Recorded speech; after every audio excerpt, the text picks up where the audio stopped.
whispers of history long past, a life filled with power, betrayal, romance, and resilience, a queen's life beckons us to explore its depths. Mary, Queen of Scots, was not just a monarch, but a symbol, a woman whose destiny was etched in the turbulent waters of politics, religion, and heartbreak.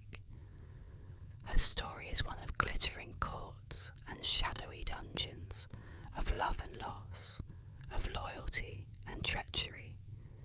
It is a tale as captivating as it is tragic, and tonight we delve into the life of a queen who has haunted history for centuries. In my end is my beginning.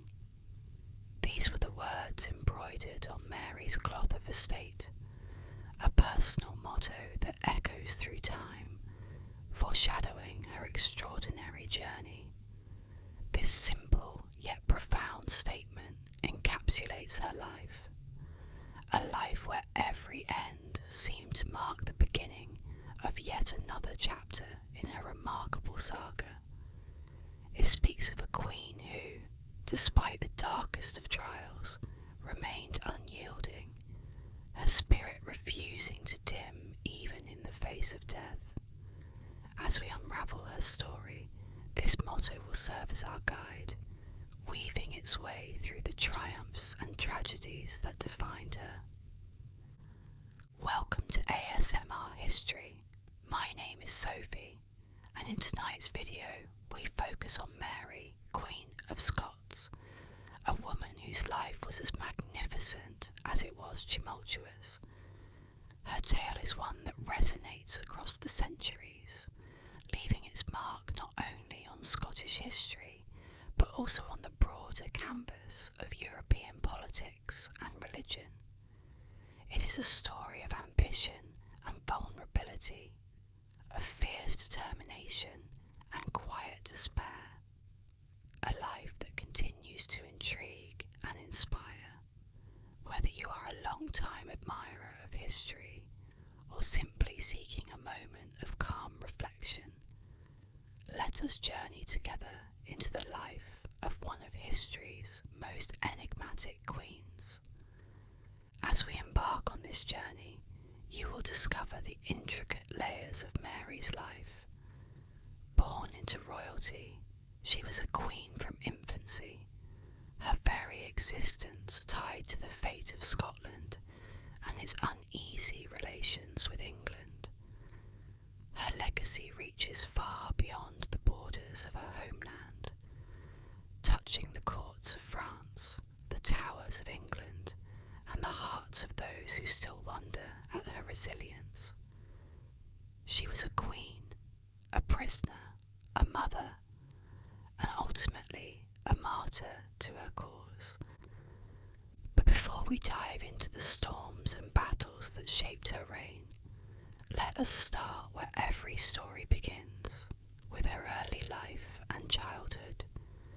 It was in those formative years that the seeds of her extraordinary destiny were sown, laying the foundation for the trials and triumphs that would define her reign. Together, let us step into the world of a young girl destined to become Mary, Queen of Scots. The story of Mary, Queen of Scots, begins on a cold winter's day, December 8th, 1542, in the grand but draughty halls of Linlithgow Palace. Scotland was a land of mist-shrouded hills and restless clans, and into this world of intrigue and ambition, Mary was born. She was a queen from her first breath, the only surviving child of James of Scotland and Mary of Guise. Yet her reign began not with a coronation, but with a tragedy. Her father, despondent over a crushing defeat at the hands of the English, died just 6 days after her birth. The infant Mary inherited a crown weighted by grief and the turbulence of a divided is hard to imagine the tiny child swaddled in the arms of her nursemaids, bearing the title of Queen of Scotland.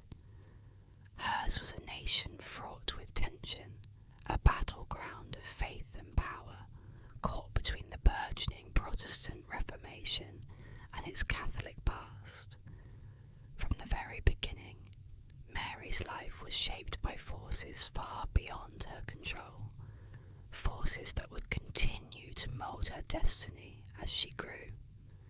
By the age of 5, Mary's future had already been decided by the political chessboard of European alliances.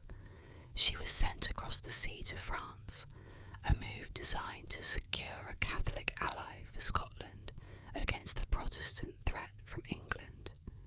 Imagine the scene. A small girl, wide-eyed with wonder, boarding a ship that would carry her away from the land of her birth, her fate entwined with the grandeur of the French court. Her mother, Mary of Guise, remained in Scotland to govern as regent, while young Mary began her second life in a foreign land. In France, Mary was not merely a royal ward. She was a treasure, raised under the guardianship of King Henry II and the formidable Catherine de' Medici. She blossomed in the opulence of the French court. Her education was nothing short of extraordinary. She mastered languages, including Latin, French, and Italian, while also excelling in the arts, music, and dancing. More than just a scholar, Mary learned the intricate art of diplomacy, a skill she would later wield with elegance and desperation. Her beauty became the talk of the court. Tall for her age, with auburn hair and a commanding grace, Mary captivated all who met her. French diplomat Michel de Castelnau once remarked, "She was born to rule over nations and peoples," a testament to the charisma that would follow her throughout her life. But beneath the glittering surface, Mary was also being prepared for a role that would unite 2 crowns, and, as fate would have it, set her on a collision course with destiny.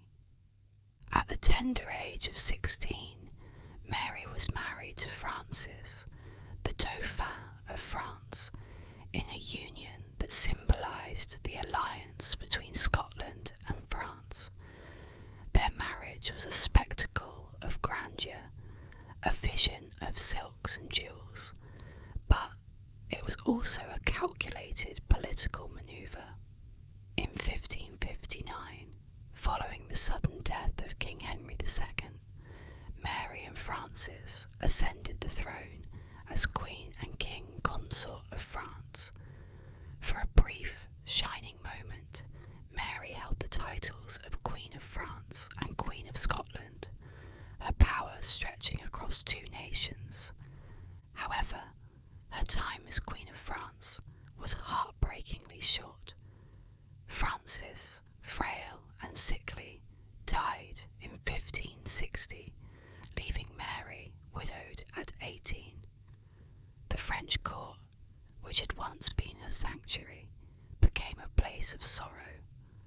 With no children to solidify her claim and no role left to play in France, Mary's position weakened.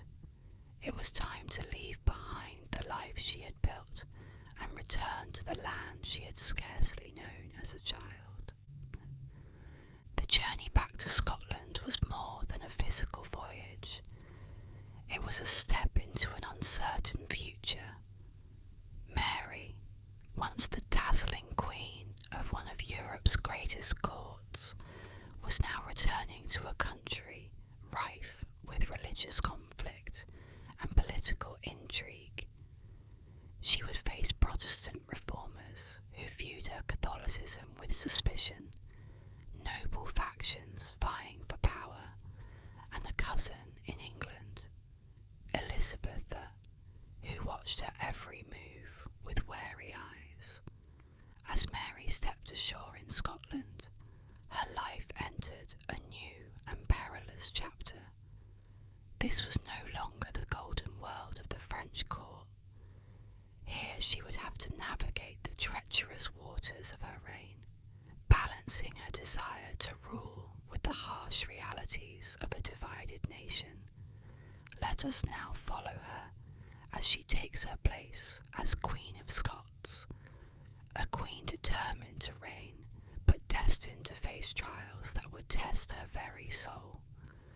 The year was 1561, and the sea seemed as restless as the land Mary Stuart was about to set foot upon. She was only 18, a widow of France and the rightful Queen of Scotland, returning to a homeland she barely remembered.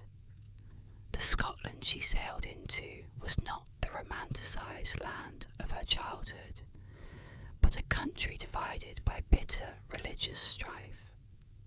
Protestants, emboldened by the Reformation, clashed with the old Catholic order, leaving Mary, a Catholic queen in a Protestant nation, caught in the eye of the storm.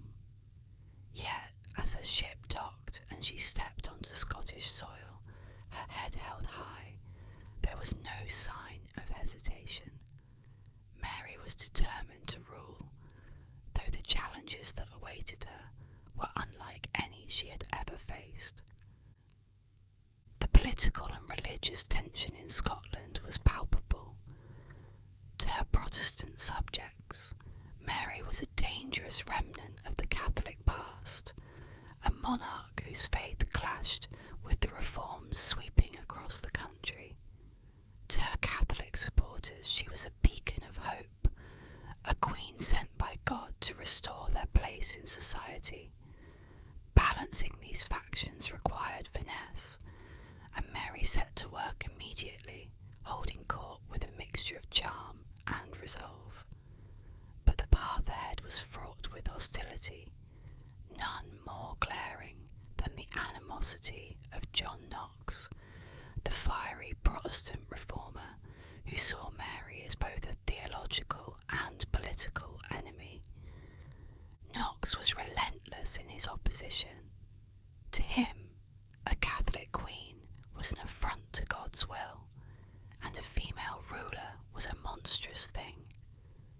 His writings, such as the first blast of the trumpet against the monstrous regiment of women, did not mince words, calling her reign unnatural and ungodly. Their meetings were infamous, fiery debates where Mary's composure clashed with Knox's fervour. On one occasion, she reportedly confronted him with tears in her eyes, declaring, "You delight to make me weep, but I will defend my throne." For all her efforts to govern with grace, Knox's sermons stoked Protestant fears, planting seeds of rebellion against her authority. Amidst this turmoil, Mary made a decision that would change the course of her reign. In 1565, she married her cousin, Henry Stuart, Lord Darnley, a union that promised to strengthen her claim to the English throne and secure the succession. At first, the marriage seemed like a strategic triumph. Darnley was handsome, charming, and shared Mary's royal bloodline, but his ambitions soon turned toxic. Darnley was vain, reckless, and prone to jealousy, traits that poisoned their relationship. Still, their union bore one significant fruit: the birth of their son, James VI of Scotland, who would one day unite the crowns of Scotland and England.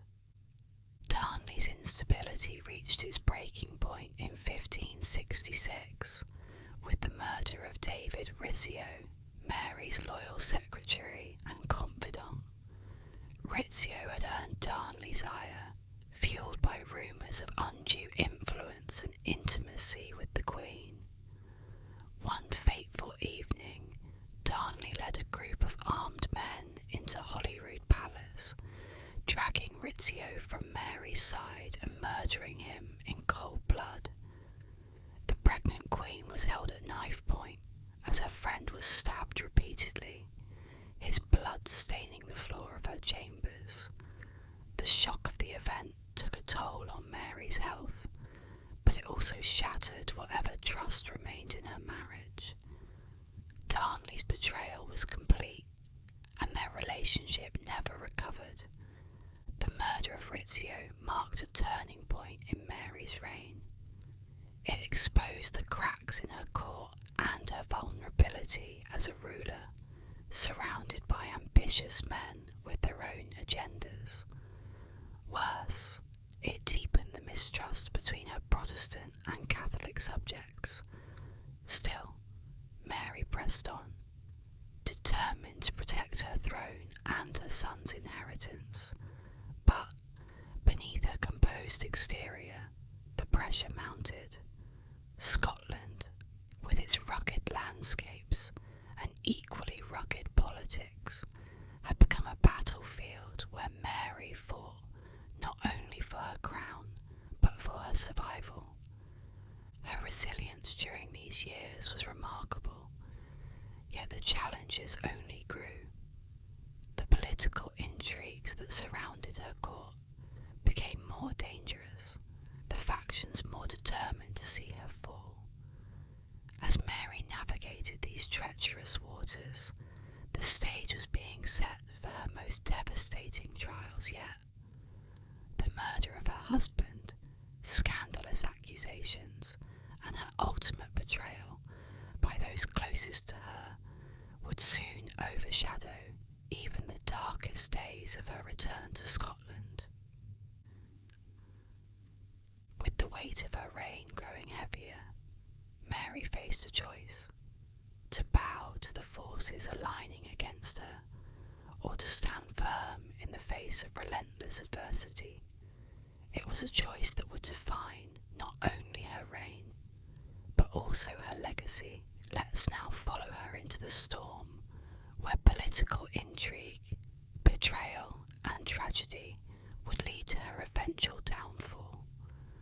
A queen undone not by her spirit, but by the forces that sought to destroy it.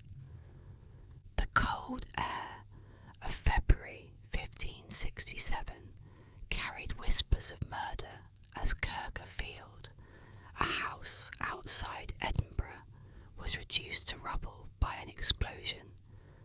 Amid the chaos, the body of Henry Stuart, Lord Darnley, was found in the garden, untouched by fire but marked by a violent end. His murder stunned Scotland and sent shockwaves through Mary's reign. Darnley, once her husband and the father of her son, had become a liability in the political chessboard of Scottish power. Now, his death would set the stage for Mary's downfall. The circumstances surrounding Darnley's assassination remained shrouded in mystery. Suspicion quickly fell on Mary and her rumoured lover, James Hepburn, Earl of Bothwell, a man whose ambition matched the Queen's desperation for stability. Was Mary complicit in the plot, or was she too a pawn in the dangerous games of the nobility? The court of public opinion was quick to judge. To many, her association with Bothwell and her perceived lack of mourning cast a shadow over her innocence. The whispers grew louder, and they were not kind. In the months that followed, Mary made a decision that would seal her fate. Barely 3 months after Darnley's death, she married Bothwell, a move that bewildered even her closest allies. Their union was controversial, steeped in scandal and surrounded by allegations of abduction and coercion. Was it a desperate act of love, a political miscalculation, or a power play by Bothwell to secure the throne? Whatever the truth, the marriage was a disaster for Mary's reputation. To the Protestant nobles, it was the final affront, proof of her unfitness to rule. The nobles, emboldened by public outrage, rose against her. Mary and Bothwell faced them in battle at Carberry Hill, but her forces faltered. Betrayed and outnumbered, she surrendered, though not without a final defiant stand. Taken captive, she was paraded through the streets of Edinburgh, a queen humiliated before her people. The nobles wasted no time.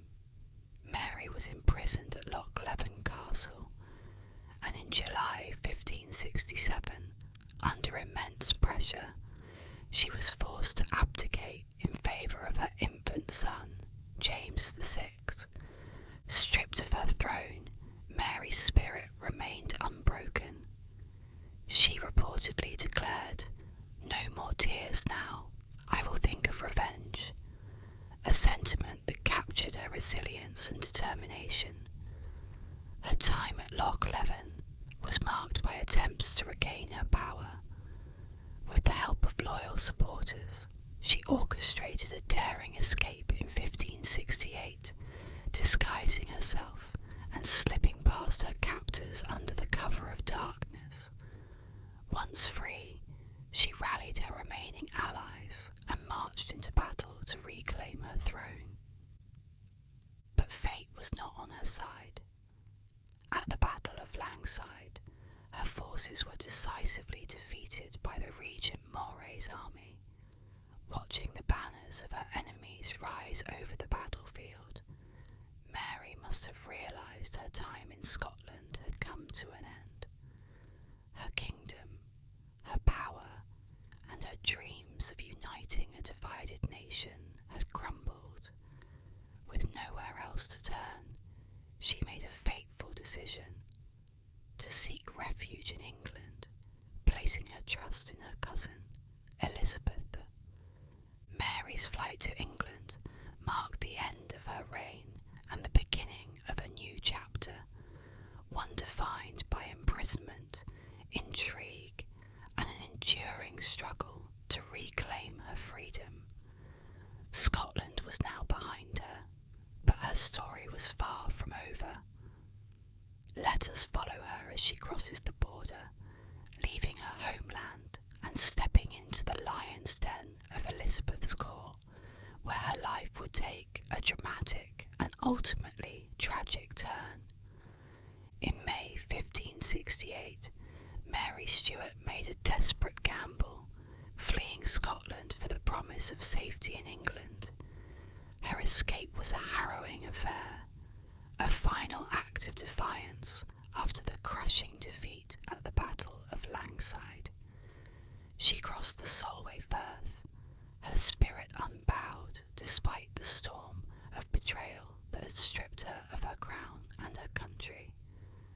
Mary believed her cousin, Elizabeth of England, would offer her refuge, bound by both family ties and the shared burden of queenship. But Mary's arrival on English soil would ignite a political powder keg that neither queen could have foreseen.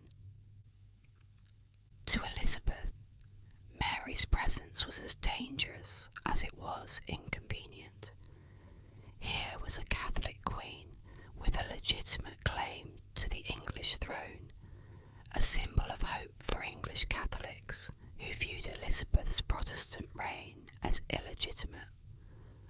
By harbouring Mary, Elizabeth risked inciting rebellion within her own kingdom and antagonising Protestant allies abroad, yet turning her away, or worse, sending her back to Scotland, risked condemnation from Catholic powers like France and Spain. For Elizabeth, the arrival of Mary Stuart was not the solution to a problem, but the beginning of a dilemma that would haunt her for decades. Catherine's response was shrewd, if cold. Rather than welcoming Mary as a guest, she confined her as a prisoner, cloaking her captivity in the guise of protection. Mary was moved from castle to castle, each more imposing than the last: Carlisle, Bolton, Sheffield, and eventually Fotheringhay. These were not dungeons, but neither were they havens. Mary lived in relative comfort, but her freedom was an illusion. She spent 19 long years under house arrest, her movements controlled, her visitors carefully monitored. Every letter she wrote, every word she spoke, was scrutinised for signs of rebellion. Yet, even in captivity, Mary was not idle. Her pen became her weapon, a link to the outside world and a lifeline to her Catholic supporters. Through an intricate web of correspondence, she maintained ties with European monarchs, Catholic leaders, and conspirators who dreamed of freeing her and restoring her to power. Mary's letters were filled with coded messages, each one a testament to her resilience and unyielding belief in her divine right to rule. She was a queen without a throne, but she never stopped fighting for her place on the world stage. Elizabeth, meanwhile, faced mounting pressure. Catholic plots to dethrone her multiplied, and Mary was always at their centre. For many, Mary was a martyr in waiting, a symbol of Catholic resistance to Protestant rule. The most infamous of these schemes was the Babington Plot of 1586, a conspiracy to assassinate Elizabeth and place Mary on the English throne. The plan, orchestrated by Anthony Babington and a network of Catholic sympathisers, relied on secret correspondence smuggled to Mary. But Elizabeth's spy master, Sir Francis Walsingham, had already infiltrated the plot. Using double agents and forged letters, Walsingham laid a trap for Mary. The letters were intercepted, decoded, and used to implicate her. In one fateful missive, Mary seemed to endorse the plot, sealing her own fate. Whether she fully understood the gravity of her words or was misled by her captors remains a point of debate. What is certain is that the Babington plot gave Elizabeth the justification she needed to act against her cousin. Elizabeth's reluctance to order Mary's execution was genuine, born of both political caution and personal hesitation. Let the execution be done as secretly as may be, she wrote, her words betraying the weight of the decision. Killing a queen set a dangerous precedent, one that could undermine the sanctity of monarchy itself. Yet Elizabeth knew that as long as Mary lived, her throne would never be secure.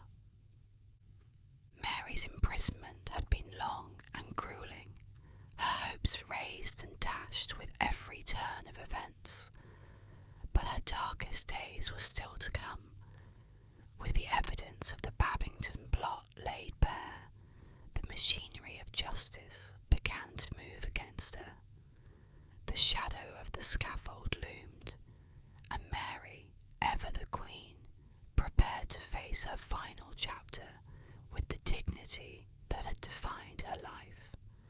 Let us now follow her journey to Fotheringhay Castle, where her trial and execution would etch her name into the annals of history as a tragic and resilient monarch. The grand halls of Fotheringhay Castle echoed with whispers of fate in October 1586. It was here that Mary, Queen of Scots, was brought to trial, accused of treason against her cousin.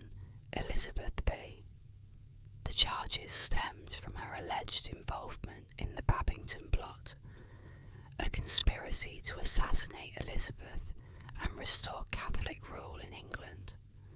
For Mary, this was not just a trial, it was the culmination of a lifetime of political intrigue, betrayal, and relentless pursuit of power. She stood before her accusers, a queen stripped of her throne, but not her dignity, ready to defend herself with the resolve that had carried her through decades of hardship. The trial was a spectacle, its outcome predetermined, but its process steeped in drama. Mary was charged as a traitor, yet she refused to acknowledge the legitimacy of the court. "I am the Queen of Scots by birth," she declared, her voice steady, "and I have given my word to my God." To her, the very notion of treason was absurd. She was not Elizabeth's subject, but her equal, a sovereign ruler accountable only to God. Her defence was spirited and eloquent, yet her words fell on deaf ears. The trial was not a forum for justice, but a stage for her condemnation. In December 1586, Mary was found guilty of treason, and Elizabeth signed her death warrant after weeks of anguished deliberation. For Elizabeth, it was a decision fraught with peril. To execute a fellow monarch was to shatter the sacred bond of royal immunity, setting a dangerous precedent that might one day be used against her. Yet Elizabeth knew that as long as Mary lived, her throne would remain under threat. The warrant was sent, and Mary's fate was sealed. On the morning of February the 8th, 1587, Mary prepared to meet her end. The air at Fotheringhay Castle was heavy with grief and tension, the grey winter sky mirroring the sombre mood within. Mary dressed with care, choosing a red gown, the colour of Catholic martyrdom, and a black veil. Her faith, unwavering to the last, guided her steps as she walked to the scaffold. She carried a crucifix and a prayer book, her lips murmuring final prayers as the gathered witnesses watched in hushed awe. The execution chamber was silent, save for the rustle of fabric and the murmured prayers of priests. Mary ascended the scaffold with regal grace, her courage unbroken. Addressing the crowd, she reaffirmed her innocence and her unwavering faith. Kneeling before the block, she prayed aloud, "Into thy hands, O Lord, I commend my spirit." Her executioners, visibly shaken, fumbled with the task. It took 2 strikes of the axe to sever her head, and when it was lifted for the crowd to see, her lips were said to have moved in prayer, even in death. The emotional weight of the scene was unbearable for many. Mary's attendants wept openly, and even her enemies could not help but admire her composure. The room was filled with the acrid scent of candles and the whispers of those who bore witness to the end of a queen who had lived and died with unyielding dignity. Her crimson robes, now darkened with blood, became a powerful symbol, forever etching Mary into the collective memory as a Catholic martyr and a tragic figure of resilience. Mary's death sent shockwaves through Europe. Catholic powers mourned her as a saint, while Protestants saw her demise as a necessary step to secure England's future. Yet the question remained, was she a victim of political machinations beyond her control, or a monarch undone by her own ambition? Regardless of the answer, her Her execution marked the end of an era, but not the end of her story. Her legacy would continue to grow in the years and centuries to come, her life inspiring countless works of art, literature, and debate. As we step away from the scaffold and into the echoes of history, we find that Mary's death was not her end, but the beginning of her transformation into legend. Let us now reflect on how her legacy shaped the world she left behind, and the enduring fascination with the Queen of Scots. The legacy of Mary, Queen of Scots, is as enduring as it is complex. Her life, filled with ambition, betrayal, and heartbreak, left an indelible mark on the tapestry of history, weaving together the destinies of Scotland, England, and beyond. Her most tangible impact came through her son, James VI of Scotland, who would ascend to the English throne as James thus in 1603, uniting the crowns of Scotland and England. This union, though fraught with tension, laid the foundation for the United Kingdom as we know it today. Through James, Mary's lineage secured a legacy of sovereignty that would echo through centuries. But Mary's influence extended beyond politics. Her reign became a flashpoint in the religious divide between Catholicism and Protestantism that defined much of British history. To Catholics, she was a beacon of hope, a queen who upheld their faith in the face of persecution. To Protestants, she was a cautionary tale, a figure whose ambitions threatened the fragile balance of their fledgling reforms. Her life, and ultimately her death, became a rallying cry for both sides, solidifying her role as a symbol of the tumultuous religious wars of the 16th century. Yet, Mary's legacy is not confined to the dusty annals of history.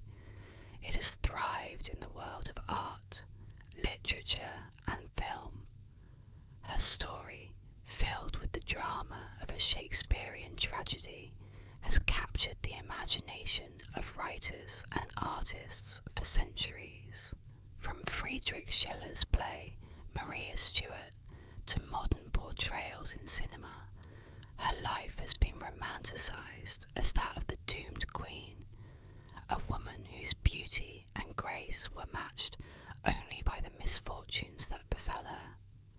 She became a muse for poets and playwrights, a subject for painters, and an enduring icon of resilience and tragedy. But these portrayals often reflect more about the societies that created them than the woman herself. In some depictions, Mary is the innocent victim, wronged by the men who sought to control her. In others, she is a cunning manipulator, a woman whose ambition and missteps led to her downfall. As historian John Guy aptly wrote in Queen of Scots, the true life of Mary Stuart, her life reads like a Shakespearean tragedy, filled with ambition, betrayal, and downfall. These contrasting interpretations ensure that Mary remains a figure of intrigue, a queen whose life invites endless debate and reinterpretation. Perhaps most compelling is the symbolism Mary carries to this day. To Catholics, she is a martyr, a woman who died for her faith and her right to rule. Her execution, cloaked in the crimson robes of Catholic martyrdom, elevated her from monarch to legend, a symbol of resilience in the face of persecution.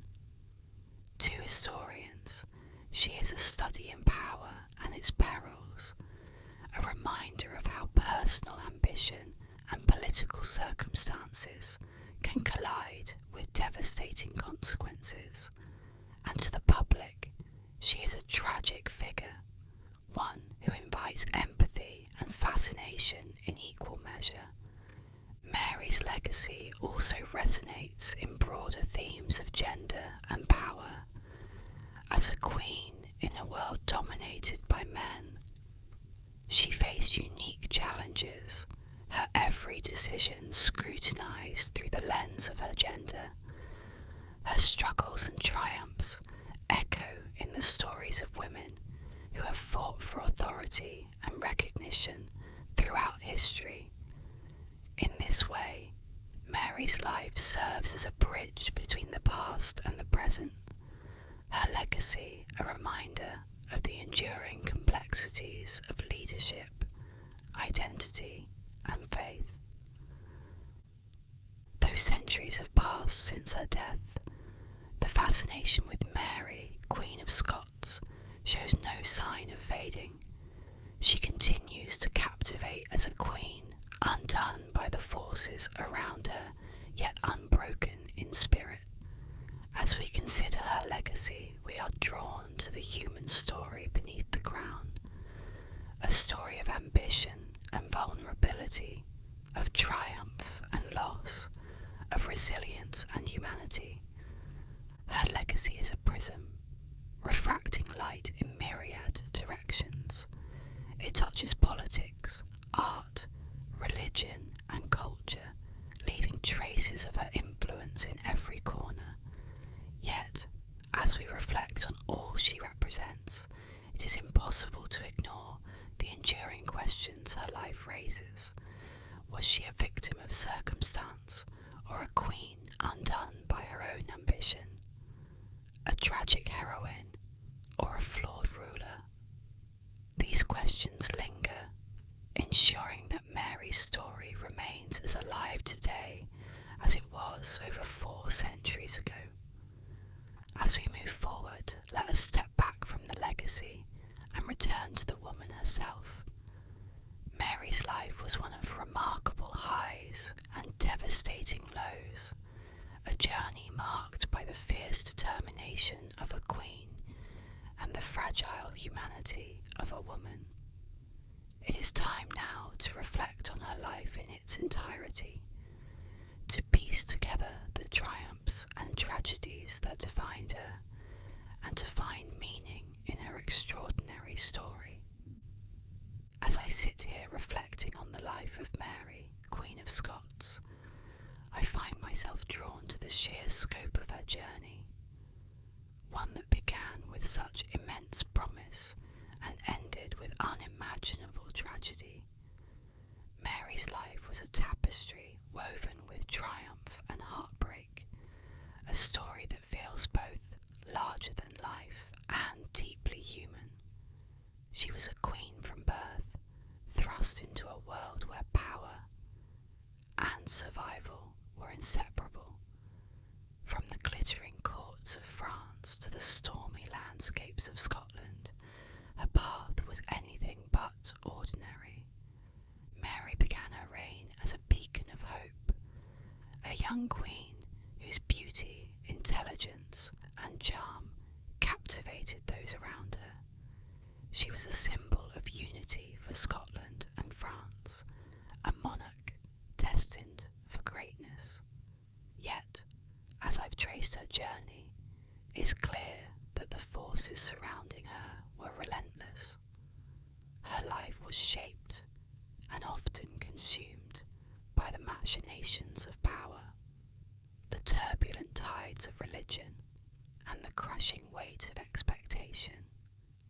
Each decision she made, each alliance she formed, seemed to propel her closer to her fate. Her story is one of contrasts, strength and vulnerability, ambition and sacrifice, triumph and downfall. Mary was a woman of unshakable faith, a queen who believed in her divine right to rule, even as the world sought to undermine her. She fought fiercely for her throne, her beliefs, and her legacy, enduring imprisonment betrayal with a resolve that still inspires awe. Yet, she was also human, prone to missteps and misjudgments that cost her dearly. In her determination to hold on to power, she often trusted the wrong people, underestimated her enemies, and overestimated her allies. What strikes me most about Mary's life is her resilience.